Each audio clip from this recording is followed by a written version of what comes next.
Kanchenjunga express দুর্ঘটনা ঘটেছে train পরিচালন ব্যবস্থার গলদে। চালকের ভুলেই ঘটেছে দুর্ঘটনা।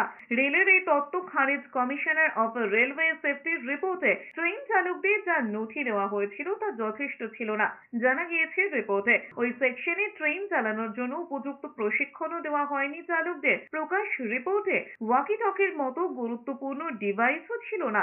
উল্লেখ্য, কমিশনার অফ রেলওয়ে সেফটির রিপোর্টে ওই সেকশনে ট্রেনের স্পিড লিমিট নির্দিষ্ট করে বলা ছিল না। রিপোর্টে প্রকাশ, দুর্ঘটনার পরেই রেল বোর্ডের পক্ষ থেকে বলা হয়েছিল মালগাড়ি চালকের ভুলে ঘটেছে দুর্ঘটনা। ঘটনায় এক যাত্রীর অভিযোগের ভিত্তিতে মালগাড়ির দুই চালকের বিরুদ্ধে অনিচ্ছাকৃত খুনের ধারা সহ একাধিক ধারায় মামলা রুজু করে তদন্ত শুরু করে রেল পুলিশের বিশেষ দল। ঘটনাটিতে রাঙাপানি স্টেশন মাস্টারকে সাসপেন্ড করা হয়। তার আগে আরো 3 জনকে সাসপেন্ড করা হয়েছে।